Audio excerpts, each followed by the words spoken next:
하나님의 말씀은 베드로 후서 1장 1절에서 4절입니다. 베드로 후서 1장 1절에서 4절입니다.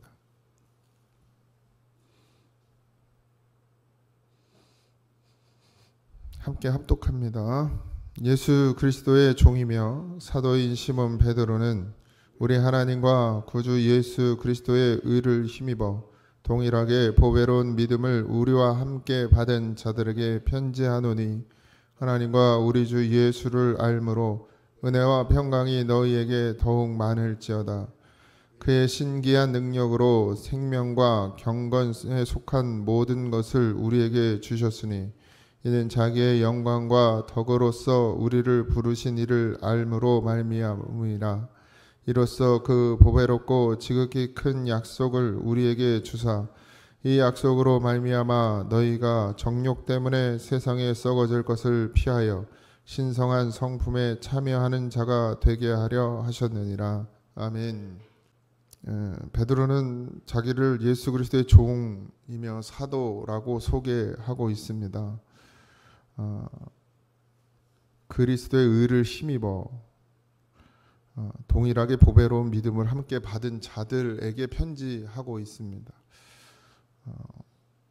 사도가 더 나아서 더 높아서 더 괜찮은 믿음이라서가 아니라 동일하게 보배로운 믿음이라 이렇게 표현하고 있습니다. 너희나 나나 같은 믿음 안에 있는 자다라는 말씀을 표현을 하고 있습니다. 늘 말씀드리지만 목회자는 더 나은 믿음이어서 목회자가 되는 게 아니고 하나님의 부르심을 입은 것뿐입니다.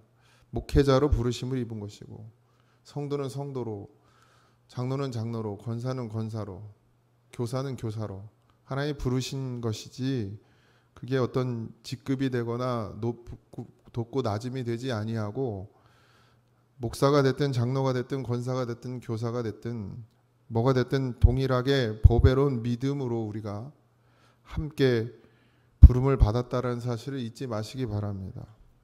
그러나 하나님은 목사를 세우셔서 그 목사가 감당해야 될 직분, 말씀을 전하는 일, 성도들을 양떼로 이끄는 일, 그걸 감당하게 하시려고 그만큼의 어떤 힘을 주시는 것이고, 장로는 장로들대로 교회를 지키고 성도들을 아우르고 권면하고 그 직분에 맞게 그 믿음을 허락하시는 것입니다. 달란트라고 하잖아요. 달란트. 그것들을 잘 사용할 줄 알아야 되는 것이죠. 근데 지금 현실에 있는 교회들은 직분에 맞게 주지 않고, 목사도 공부만 하면, 그 자격만 갖추면 무조건 다 목사 안수를 주니까 목사 같지 않은 목사들도 나오는 거고, 장로도 권사도 마찬가지죠.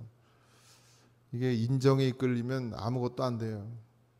그러니까 정말 깨어있고 때로는 냉철해져야 하고, 예수님도 그렇게 베드로에게 사탄이라고, 사단아 내 뒤로 물러가라 이야기하실 정도로 단호하실 때는 단호하셨습니다.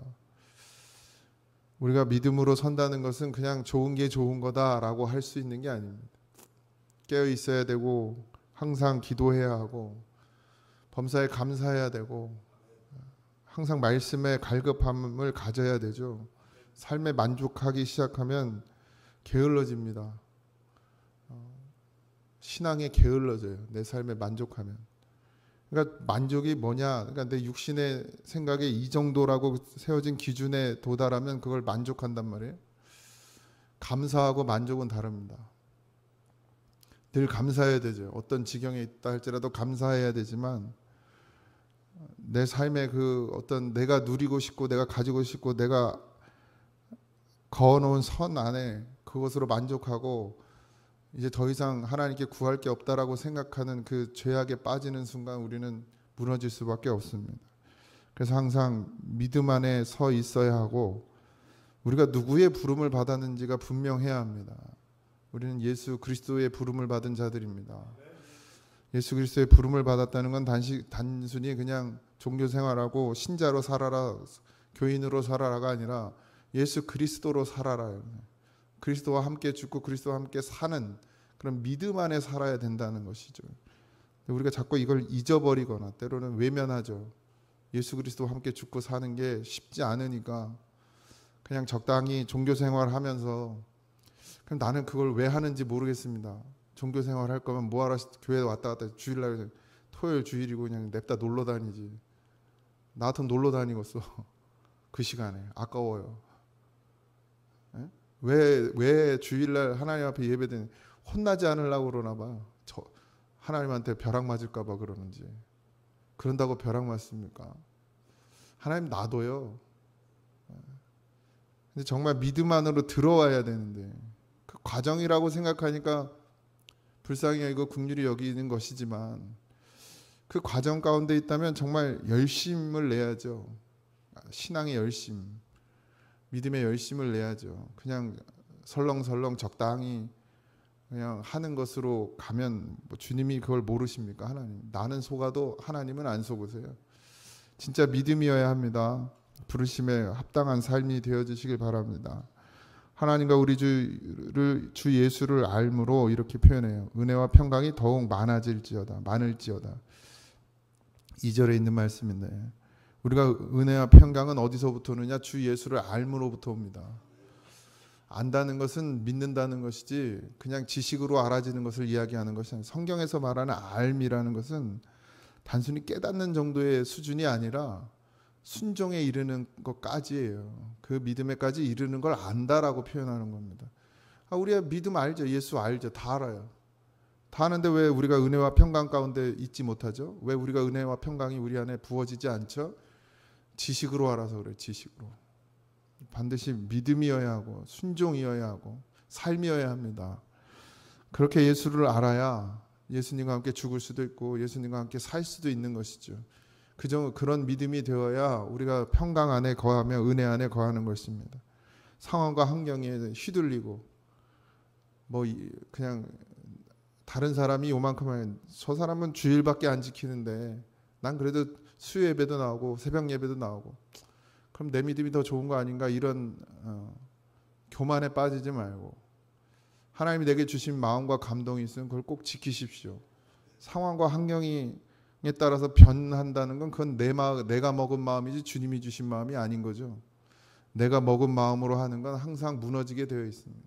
어찌 됐든 주님이 내게 주시는 마음으로 예수 그리스도를 주로 섬기는 자가 되어주시기 바랍니다.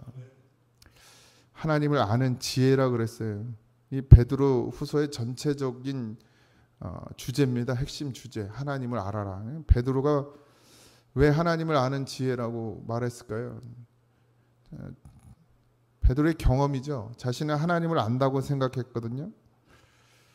하나님을 안다고 생각하고 예수님을 사랑한다고 생각했어요. 그런데 베드로는 다 무너졌죠. 우리도 장담하지 마세요. 교만하지 마십시오. 특히 제일 열심히 하는 사람들이 제일 문제예요. 교만하거든요. 자기도 온전하지 못하면서 자기보다 믿음이 못하다고 생각하는 사람들을 폄하하고 깔보고 무시하고 왜 그렇게 사냐고 믿음으로 살아야지 이렇게 얘기하거든요. 본인은 되게 믿음으로 사는 것처럼. 베드로가 그랬단 말이에요. 그러니까 자기는 하나님을 아는 줄 알았어요. 예수님을 사랑하는 줄 알았단 말이에요. 근데 자기가 실패해봤어요. 그러니까 이야기하는 거예요. 하나님을 알아야 된다. 하나님을 알아야 된다. 부르신 이를 안다라는 표현은 신기한 능력으로 생명과 경건에 속한 모든 것을 우리에게 주셨다 이랬죠. 신기한 능력 이게 뭐예요? 십자가예요.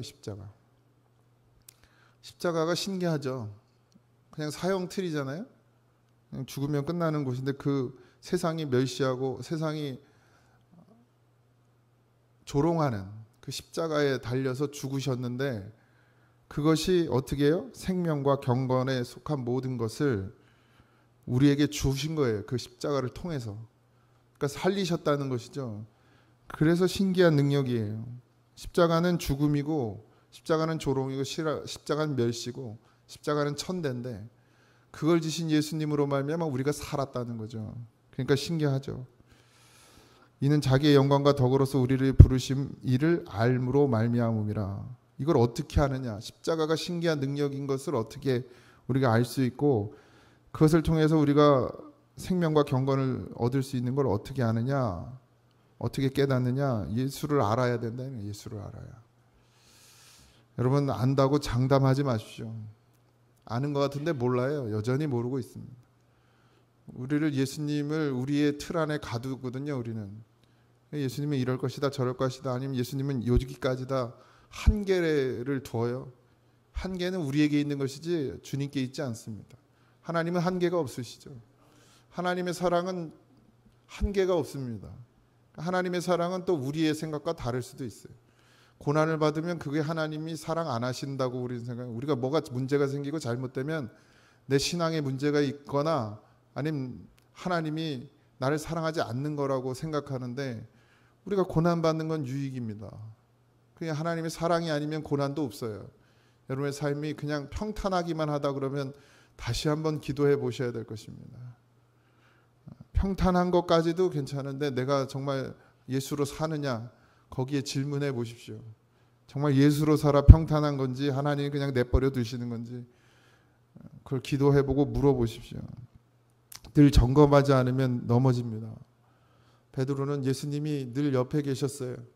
예수님과 늘 함께 했단 말이죠. 예수님이 가는 곳에 자기도 갔고 예수님이 먹는 것을 자기가 먹었고 예수님이 옆에서 기도하실 때 자기도 졸았고 항상 함께 있었다고 생각했단 말이죠. 근데 예수님을 따라갔어요? 안 따라갔죠. 예수님을 따르는 게 아니었습니다. 우리도 늘 교회에 있어요. 늘 예수님을 생각하는 것 같아요. 그런데 정작 우리가 예수님의 뜻을 따라가느냐는 거예요. 십자가 지냐는 거죠. 고난을 유익으로 생각하냐는 거예요. 거기서 걸려요. 거기서. 늘 예수님 생각은 합니다. 저도. 얼마나 좋아요. 늘 맨날 교회 눈 뜨면 교회인데. 근데 예수님이 따라가냔 말이야. 아니에요. 안 따라가요. 내 생각이 더 커요. 내 의지가 더 큽니다. 그걸 다 버리고 예수님이 하라 하시는 대로 가야 되는데 그러질 못해요. 예수님을 깊이 알지 못하기 때문이겠죠. 여러분도 늘 깨어 있으시기 바랍니다. 마지막 4절에 정욕이라 그랬어요. 정욕. 주를 위한다고 했던 베드로의 모든 행동이 결국 정욕이었죠. 예수님이 살아계실 때 베드로가 예수님을 따라다니면서 예수님을 위해 한다고 했던 모든 일들이 다 뭐였어요? 자신의 정욕이었어요. 베드로는 그걸 깨달았습니다. 언제요? 예수님을 부인했을 때. 우리가 예수님을 부인하고 예수님 앞에 하나님 앞에 죄를 범하는 것은 우리의 연약함입니다. 그런데 하나님은 그걸 통해서도 베드로가 그렇게 깨달아 이제 더 이상 내 힘으로 되는 게 아니구나. 내 욕심으로 되는 게 아니구나. 자기 욕심인 걸 깨달은 것이죠. 그러니까 어떻게 버려두고 그냥 가는 거예요. 나는 안 되는 놈이구나. 그렇게 밑바닥을 쳐야 돼요, 사실. 그러고 나니까 예수님이 베드로에게 다시 찾아오시잖아요, 성령으로. 그때 일어서는 거예요. 우리가 믿음이 있다고 생각하고 교만 떨면 예수님을 만날 수가 없습니다. 어쨌든 베드로는 정욕으로 구하여 자신의 유익을 쫓아 예수님을 따라다녔잖아요. 우리도 마찬가지. 그거 깨달으셔야 됩니다. 내가 진짜 믿음인지 주님과 함께 죽을 믿음인지 아니면 여전히 아직도 내 삶에 그냥 좀 보탬이 되셨으면 하셔서 모시고 다니는 그런 도구인지 예수님이 바알을 섬기는 이방인들처럼 우리도 그런 예수님을 만드는 것인지 그런 하나님을 내게 만들어 놓는 것인지 하나님은 그냥 내 신앙하고는 상관없이 내 삶에 이것도 보태주시고 저것도 보태주시고 이것도 막아주시고 저것도 막아주시는 그런 정욕으로 구하는 하나님인지 아니면 정말 하나님으로 살려고 하는 생명을 얻으려고 하는 그런 하나님인지 분명히 분별하시고 깨어있는 것 같은데 그런 믿음인 것 같은데 어느새 보면 나도 바알을 섬기는 것처럼 그렇게 하나님을 내 그냥 인생의 도구로 옆에 두고 있지는 않은지 늘 점검하시기 바랍니다. 제자들이 그렇게 예수님을 따라다녔어도 다 자기의 유익을 구하고 쫓았습니다. 우리라고 안 그럴 것 같아요? 장담하실 수 있습니까? 우리도 늘 넘어집니다. 어느새 기도가 내 문제 해결해 달라고 기도가 바뀌어요. 지금 그냥 별 문제 없으니까 그저 내 믿음이 좋아서 이런 기도도 하는 것 같지만, 만약에 여러분들 하나님이 여러분들의 삶에 있는 모든 것들을 욥처럼 다 걷어간다 할지라도 감사할 수 있는 기도가 나오시겠냐는 거예요. 하나님을 믿는 믿음의 기도가 나오겠냐는 거예요. 정말 주님이 하셨습니다, 감사합니다 라고 기도할 수 있겠냔 말이죠. 지금 그냥 가진 것이 있고 먹을 밥이 있고 쌀이 있고 누릴 수 있는 물질이 있으니까 내 믿음이 좋은 것 같지만, 그거 의지하는 거 싹 걷어가시면 그래도 하나님 앞에 감사할 수 있냐. 그래도 안 걷어가시는 게 은혜인 건지 걷어가시는 게 은혜인 건지 저도 헷갈립니다. 하나님이 내게 있는 모든 것들, 내 자녀들까지도 다 걷어가셔도 내가 여기에 서서 하나님은 사랑이시라라고 말할 수 있을까요? 하나님 내 삶의 모든 걸 다 걷어가셔도 자신 없어요. 그러니 우리는 여전히 정욕으로 예수님을 따라가고 있는 것이죠. 그러나 하나님은 그걸 모르시지 않죠. 그래도 우리를 불쌍히 여기시죠. 하나님이 우리에게 원하시는 것은 그저 회개하고 돌이키길 원하십니다. 정욕의 마음을 가지고 있는 것도 하나님이 다 아시고, 그런 자인 것을 자기가 시인하고 여기서 벗어나게 해달라고 기도할 때 하나님 우리를 또 불쌍히 여기시고 긍휼히 여기시며 그 믿음을 허락하실 거라고 믿습니다. 욥은 우리와 다른 사람이라 그 과정을 겪어 나간 것이 아니라 우리와 같은 성정을 가진 욥이에요. 근데 그가 원망하고 불평이 없었습니까? 있었어요. 다 걷어가셨을 때 그 속의 마음에 하나님이, 내가 하나님께 뭘 잘못했길래 이런 일이 일어나냐는 마음이 없었습니까? 다 있었죠. 그 과정 가운데 하나님의 음성을 듣게 되는 것이고, 그래서 주신 이도 하나님이시고 걷어가시는 이도 하나님이시라는 고백을 할 수 있는 것이고, 다 주님 것이니 주님께로 돌린다라는 고백도 할 수 있는 것이고, 그걸 깨달으니 감사도 나오고 찬송도 나오는 것이고, 거기에서 다시 회복하시는 은혜까지 이르게 되는 것임을 잊지 마시기 바랍니다. 신성한 성품이라 표현해요. 신성한 성품에 참여하는 자가 되게 하려 하셨으니라. 신성한 성품이 뭐죠? 그리스도를 닮는 것입니다. 뭐 막 의로운 성인 군자처럼 보여지는 게 신성한 성품이 아니고 예수를 따라가는 거예요. 그저 낮은 자리에 있으며 생명을 쫓아가는, 생명을 위해 십자가를 지는 그 예수님의 성품을 우리가 닮아가야 될 줄 믿습니다. 오늘 하루도 주 안에 살게 되는 은혜가 있길 소망합니다. 뭐 내 뜻대로 되든 내 뜻대로 되지 않든 감사하고,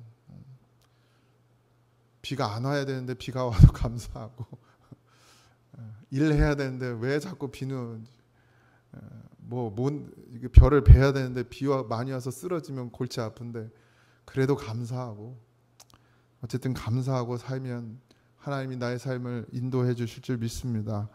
그런 믿음이 되어지기를 주님의 이름으로 축원드리고, 오늘 하루도 주 안에서 평강을 누리시기를 주님의 이름으로 축복합니다. 기도하겠습니다.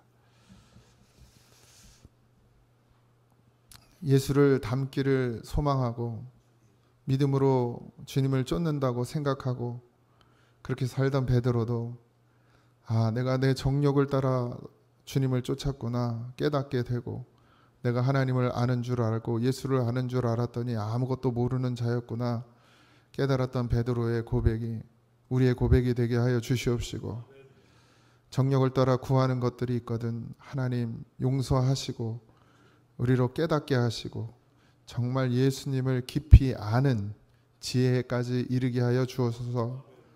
예수님과 함께 죽고 예수님과 함께 사는 그 십자가의 길을 걷는 믿음이 되게 하여 주옵소서. 오늘 하루도 주님께 맡깁니다. 우리를 인도하시고 모든 것이 감사뿐인 삶이 되게 하시며 예수님을 알므로 말미암아 평강을 누리게 하여 주옵소서.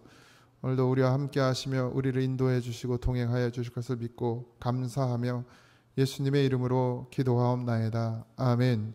하늘에 계신 우리 아버지여, 이름이 거룩히 여김을 받으시오며 나라에 임하옵시며 뜻이 하늘에서 이루어진 것 같이 땅에서 이루어지이다. 오늘날 우리에게 일용할 양식을 주옵시고 우리가 우리에게 죄진 자를 사하여 준 것 같이 우리 죄를 사하여 주옵시고 우리를 시험에 들게 하지 마옵시고 다만 악에서 구하옵소서. 내 나라와 권세와 영광이 아버지께 영원히 있사옵나이다. 아멘.